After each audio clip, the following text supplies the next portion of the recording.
अहाँ लोगन के प्रणाम। हमर नाम रेणु झा,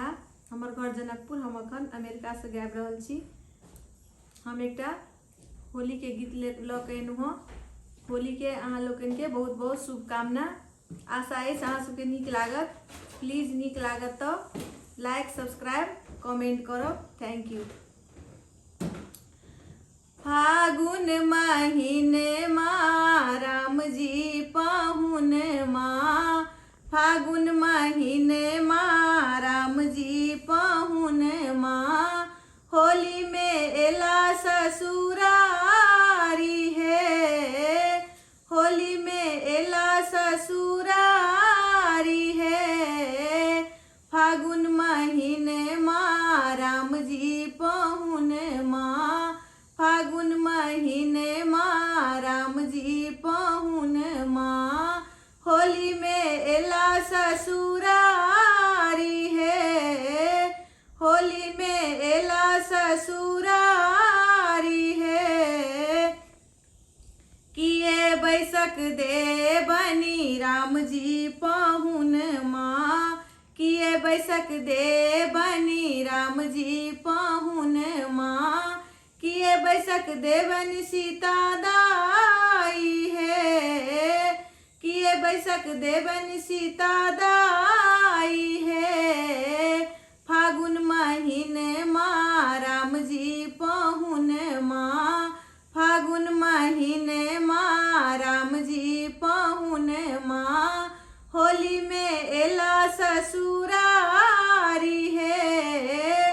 होली में एला ससुरारी है, आसन बैसक दे बनी राम जी पाहुन माँ, आसन बैसक दे बनी राम जी पाहुन माँ, सिंहासन बैसक देवन सीता दाई है, सिंहासन बैसक देवन सीता दाई है,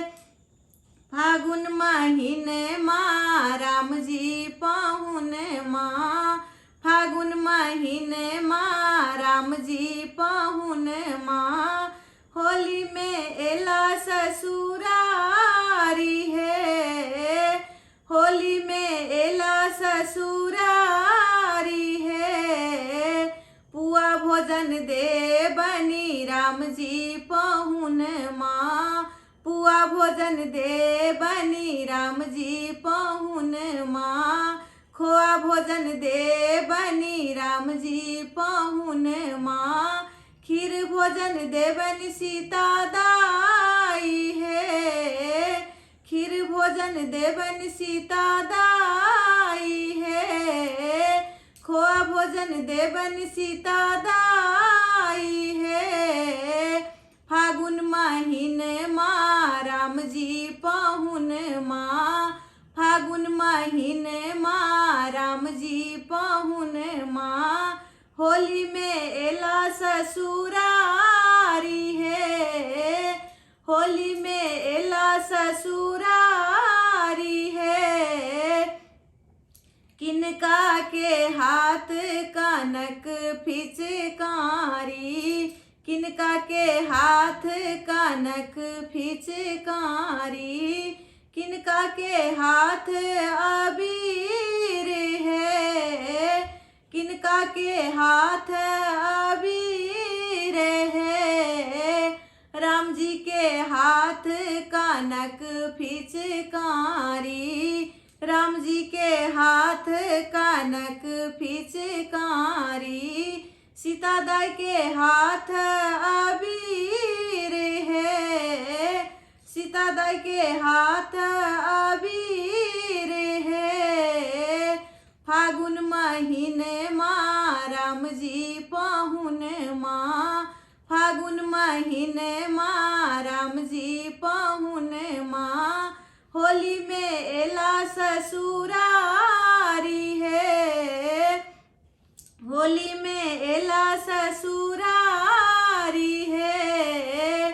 किनका के पहिरन पियर पीताम्बर,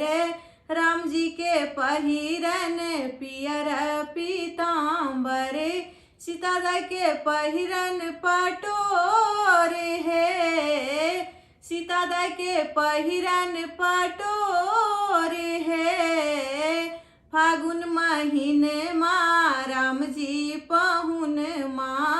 होली में एला ससुरारी है होली में एला ससुरारी है राम जी के भीजनी पियर पीताम्बरे राम जी के भीजनी पियर पीताम्बरे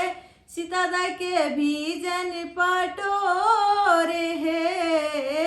सीता दाई के भीजन पटोरे है फागुन महीने माँ राम जी पहुन माँ होली में एला ससुरारी है होली में एला ससुरारी है फागुन महीने माँ राम जी पहुन माँ होली में एला ससुरारी है फागुन महीने माँ राम जी पहुन माँ होली में एला ससुरारी है फागुन महीने माँ राम जी पहुन माँ होली में एला ससुरारी है होली में एला ससुरारी है। धन्यवाद।